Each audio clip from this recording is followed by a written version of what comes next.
Hi, this lecture I'm going to introduce QGIS to you. This background map was done in QGIS. This is done from OpenStreetMap data, and it's the town of Essen, Germany, where one of the QGIS Hackfests was held, and it was what version 214 was named after. First of all, how do you say it? Well, they took a poll once.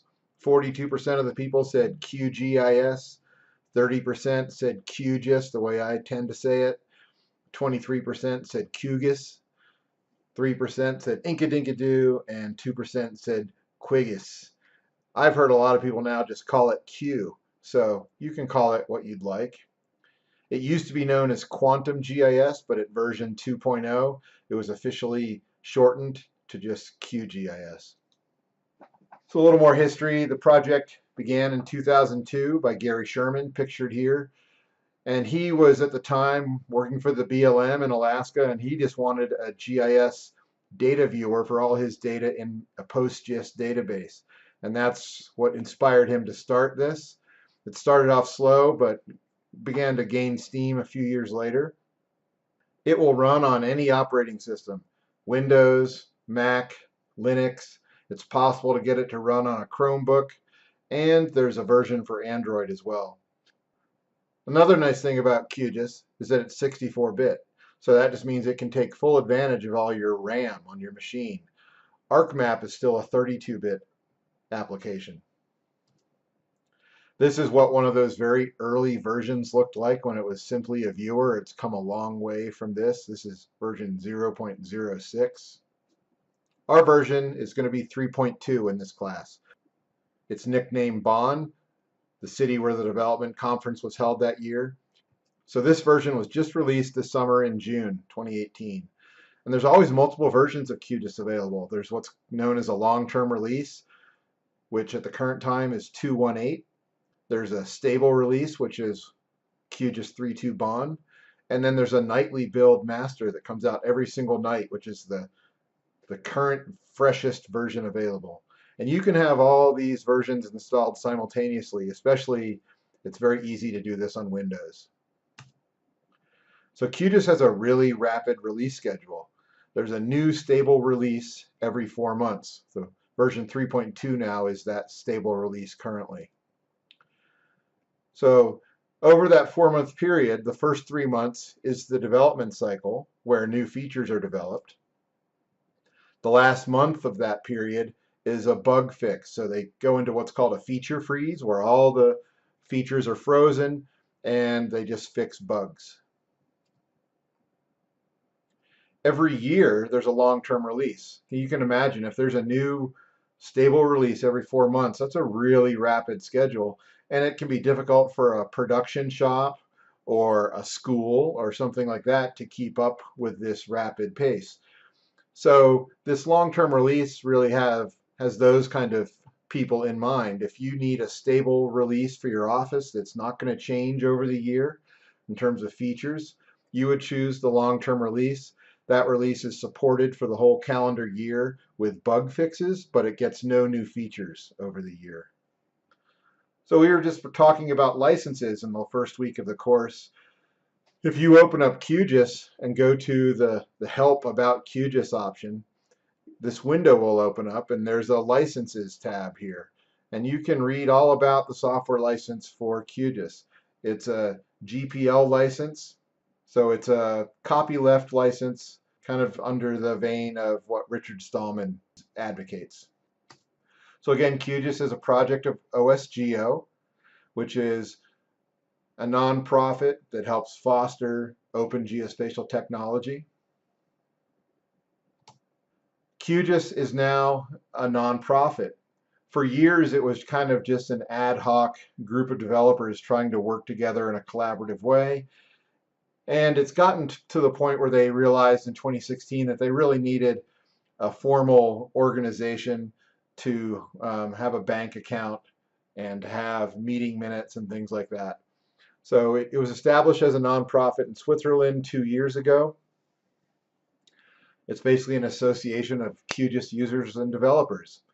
And so the goals of the organization are to steer QGIS to maximize its good standing in the community, coordinate project activities and development, disseminate project planning information so people know what the roadmap is, and marketing this in terms of case studies on the website like you've looked at, online courses and training materials that are all openly licensed.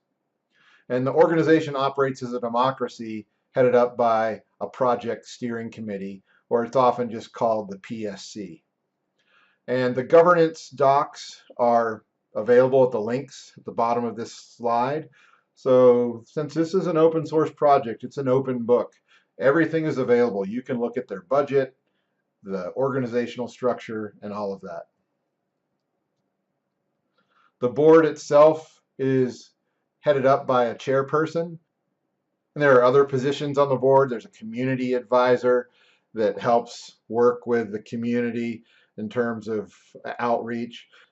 There's a technical advisor that helps with some of the development decisions that have to be made. A financial and marketing advisor that basically is the treasurer for the organization. A release manager who basically helps stage every time there's a new release, it has to be built for Mac, Windows, and Linux. So the release manager helps coordinate that development activity. The design advisor helps with the website. The infrastructure manager also kind of contributes to the website and some of that organizational overhead. And then there's a testing and QA, quality assurance manager. So these mostly are volunteer positions. I mean, actually, they're all volunteer positions. Most of these people work for organizations that support them contributing to QGIS in some way. So the project itself consists of developers and users worldwide. So most of the coordination is done online, but twice a year they have developer meetings, which also get called hackfests. And this is where all the developers get together and meet face to face to develop code and steer the project in the right direction. Since 2015, there's also been one user conference per year. This is the first user conference in 2015 in Nordebo, Denmark, and I was lucky enough to be there, and that's me circled there in the picture. If you ever have a chance to go to one of these, it's a fabulous community. Everyone's super nice and inviting. This is what the budget looks like for the organization. It has an incredibly small budget, about 100,000 euros per year for the whole project. A lot of this comes through donations through the website. And you can see how the money was dispersed. And again, the URLs below on the slide are links to all of this information. The developers are mostly in Europe, but they're pretty much spread around the world. This is a shot of QGIS looking at the developers and where they are located around the world. So in terms of the project itself and the lines of code, there's been a lot of code, 267 person years of effort so far to produce this software from 335 total contributors. And down along the bottom, this commit is when a piece of code is put into QGIS.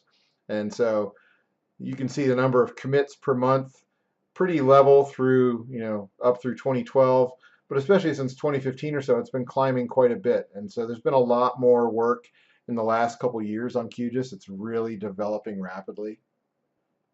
Another way that you can interface with the community and get support is by the QGIS mailing list. So hopefully you've signed up for the user list. That's the most appropriate.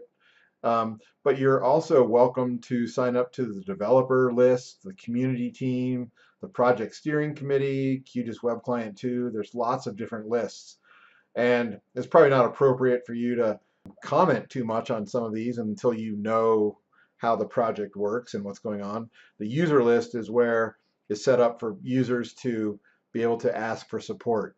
And we'll go over what it takes to pose a proper question to the list so they can help you. Things like what operating system are you using, what version are you using. But this is going to be a great resource, and so I hope people follow the user list during the semester and get a feel for that. So there are plenty of ways to get involved. I mean, as a user, you are involved by default. And one way is you can form user groups. I've been thinking of forming an Albuquerque or a New Mexico QGIS user group. So if anyone's interested in that, let me know. Filing bug reports. So QGIS has bugs just like any other software. And so when something seems like it's a bug and it's not working right, you can Google it a little bit and do some research. And if it turns out that it's a bug, and part of that would also be maybe vetting that on the user list first. And if it is a bug, there's a procedure for filing a bug report. And that's a great way to initially get involved in QGIS, is point out things that are erroneous so they get fixed. You can also sponsor new features. You can contribute to the documentation. You can translate the documentation and the online manual. And of course, if you're a programmer, you can get involved in development. And QGIS is really, like I described earlier, a do-ocracy. And it's really empowering, kind of a new dynamic. So one of the nice things about QGIS is if there's something that it doesn't do that you wish it did, you can request that feature. And we'll go through some of the ways you can do this. But just as an example, QGIS a year or two ago didn't have an efficient, clean way to render a discrete raster. So this would be a raster that where the pixel values represent like vegetation. So it's categorical. And you wanted to give pinyon juniper pixels a different color than grassland pixels. So QGIS didn't really have a good way to do that. So myself and some other users wrote up a proposal to Niall Dawson at North Road, who's one of the primary QGIS developers. He gave us an estimate. We managed to pull the money together. It was 4,000 euros for this feature. And once we had this paid for, the work was done within 3 weeks, and it was in the QGIS Nightlies and came out in the next version. So you can have a new feature created very easily and quickly.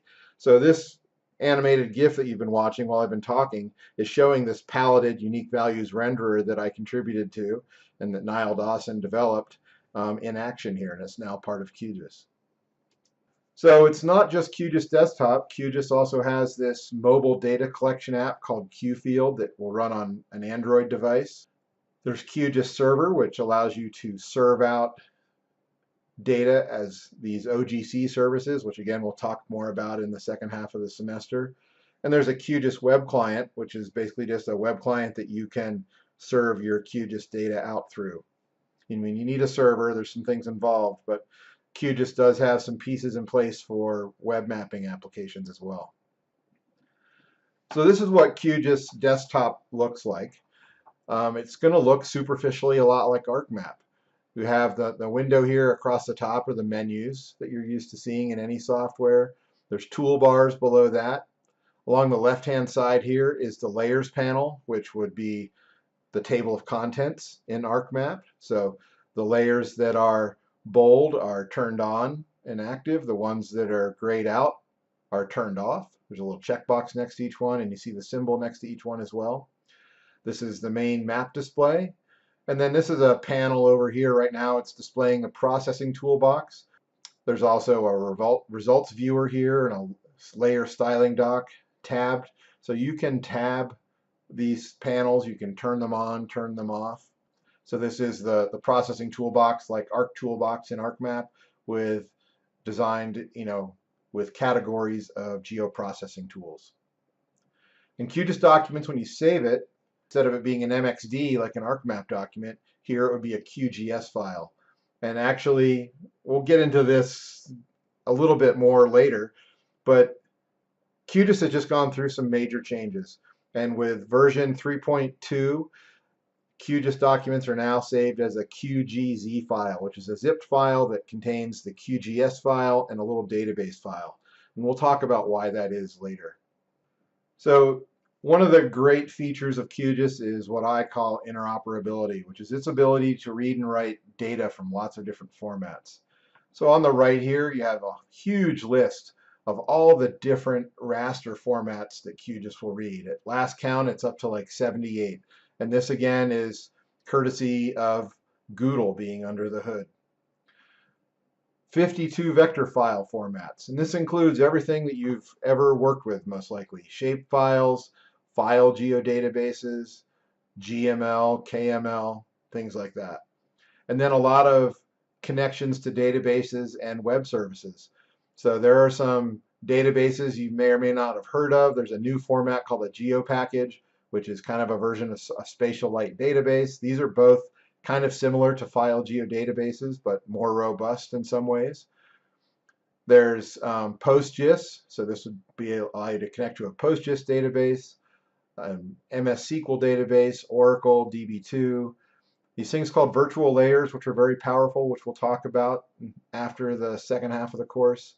And then all the web services below that. And you notice that it can even consume ArcGIS map server services and feature services. It has a robust geoprocessing environment. So here's the toolbox that we were looking at before, and you can see that it's organized, and you can use the search box to search for things at the top. It makes things easy to find. In fact, we'll cover these search boxes. They're covered throughout the QGIS interface and are super handy. Any of these tools can also be run in batch mode so that you can batch process. There is, if you've used Model Builder in ArcGIS, QGIS has a processing modeler, which is kind of analogous to that. Lets you set up a complete workflow with inputs and algorithms available. And it also has a Python console that lets you use the QGIS Python API, which is called PyQGIS, to run scripts in the Python console to do things. Here it's a script that's buffering these points. So another thing related to versions are the version numbers. So we went through the development cycle. The odd version numbers, when they end in like 217 or 33, are development versions. So that's the nightly release. The even version numbers are stable releases. So these stable releases happen every 4 months. In the first 3 months, again, the new development takes place, and then a feature freeze is invoked. And the final month is used for testing, bug fixing, translation, and release prep. When the release happens, a branch with an even release number is created, and the master branch advances to the next odd version. So that's how the numbering works. So in every third release is a long-term release that's maintained for the calendar year. So it's important to talk about the QGIS timeline in this class because we just underwent a major migration from the 2.x line to the 3.x line. So this is a major new release that happened over last winter. And right now, 2.18 is the current long-term release, and 3.2 BON is the current stable release.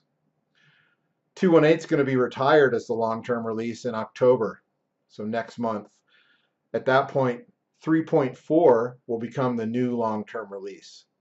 And this 3x line, when it was released this winter, had an updated logo and style guide, so you can see the logos down there. So this migration from 2x to 3x happened for a few reasons. First, there's an underlying major library that is what the QGIS GUI is built on. It's called Qt. And Qt, the 2.x line of QGIS was based on Qt4. And Qt4 has been deprecated, and Qt5 is the new version. So they had to hook up QGIS to Qt5. And the same thing happened with Python. There's a lot of Python under the hood with QGIS, and so Python, or let's go back, QGIS 2.18 was attached to Python 2. So Python 3 is out now, we're up to Python 3.6. So the new version of QGIS works with Python 3. So they had to basically break the QGIS API by hooking it up to these two new libraries, fixing everything, and then building new functionality as part of that. And this took about a year to fork off a version of QGIS and make the 3-line functional and working. So this broke the API and required plugins to be updated. So plugins that were written for 2x won't run on 3. They all had to be rewritten by their authors. So some of the authors have updated their plugins and some haven't.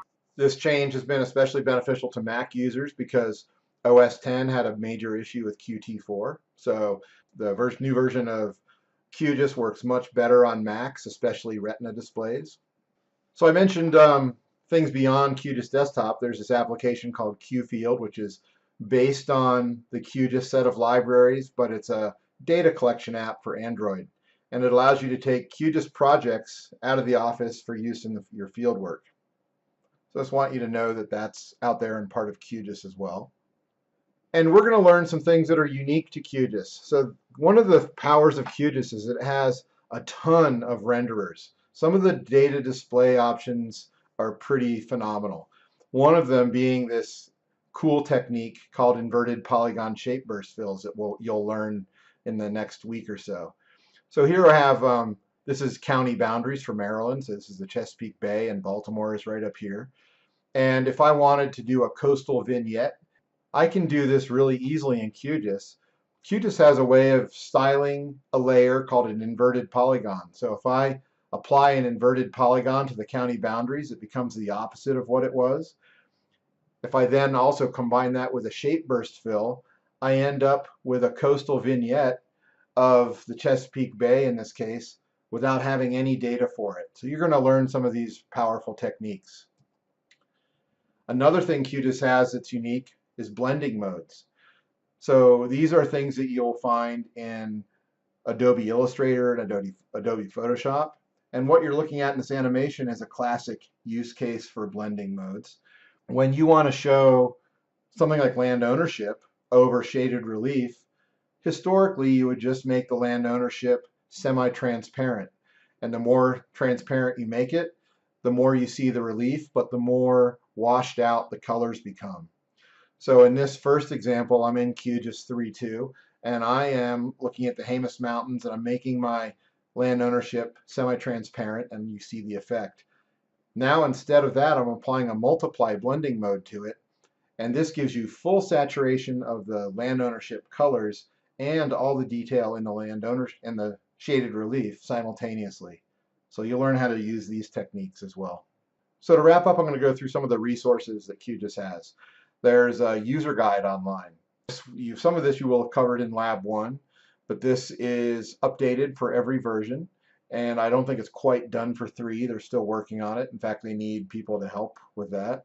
But it's a pretty robust user guide with good explanations of all the tools. There's also an online training manual. So this, again, is something that constantly needs to be updated, but it's a great set of free lessons that you can go through to learn how to do different things in QGIS. There's also case studies, as you saw. So the case studies get updated all the time. Anyone's always welcome to submit a case study up here. And these are really helpful when you're trying to show people that they should be using QGIS. They can see, hey, maybe there's a similar situation to yours that's up there, and you can demonstrate how QGIS was used and helped. There's also a lot of blogs available through QGIS Planet, and blogs are a great way to keep up with new developments in QGIS. As you've heard, it develops quickly. So these are some of the better blogs up there. Anita Grauser is really active. She's on the project steering committee and has great insights into figuring out how to do cool new things in QGIS.